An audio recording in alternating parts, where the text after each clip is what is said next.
reading from the first letter of St. Paul to the Corinthians.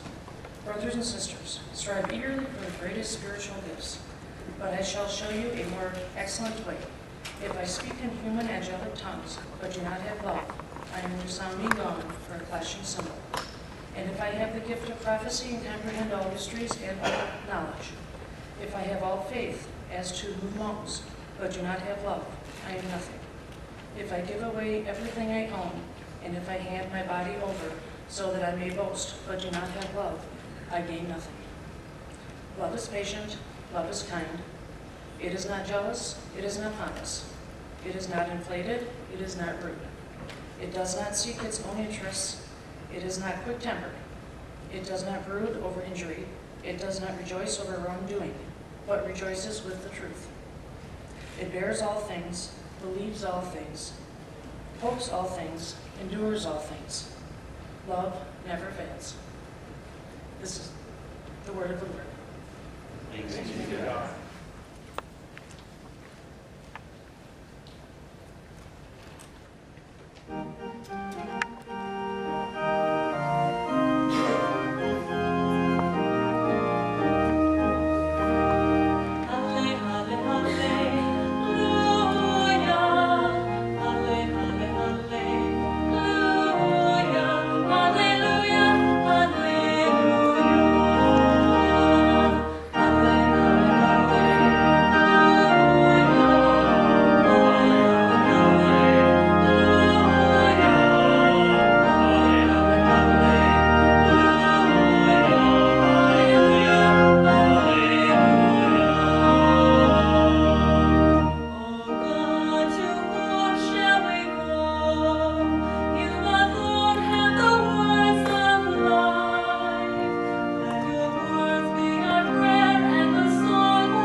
From the Holy Gospel according to Mark.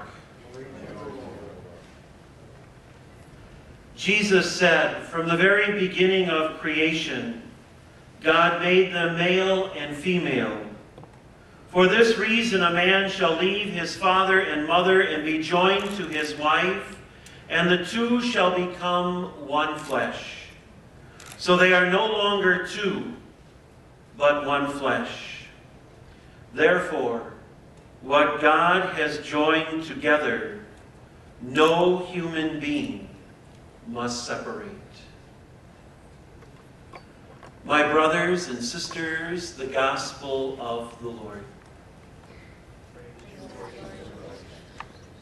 Please be seated.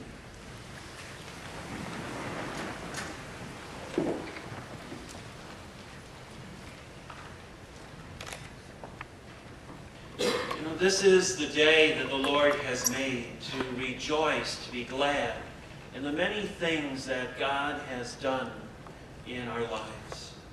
And today, this is a day of rejoicing.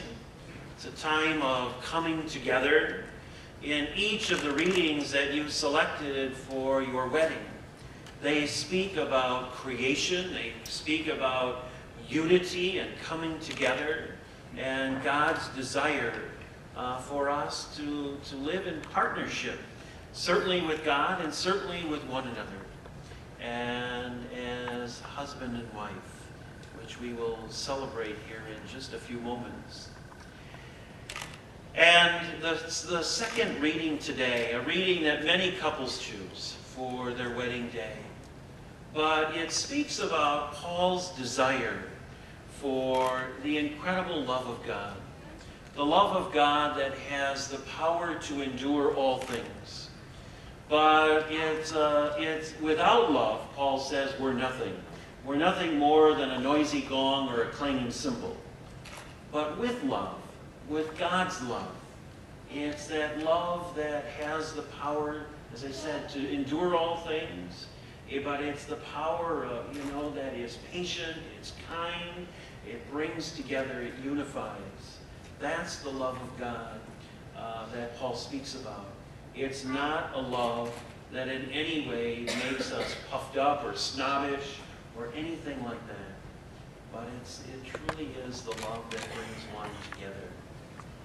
I have to tell you, and certainly in our preparation time, but also in reflections that you wrote, that you have posted on your website, I wanted to, they speak really about the depth of love, because it was amazing as we came together. I know it was that love for one another that has brought you together. In fact, in Alan's comments, he said, "We started to like each other more every time we hung out." And he went on to say, I saw how much potential our relationship would have. Sam responds, "Our love grew into something amazing. The night that I met Alan, there was something that drew me to him.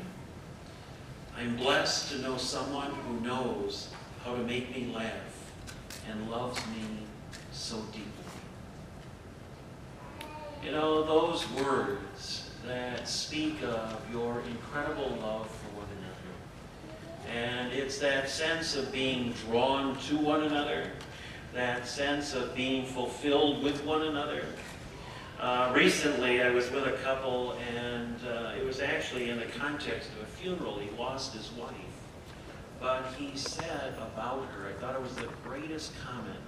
He said, "Every day I wanted to be a better person because of her." And I thought, what a wonderful tribute to marriage.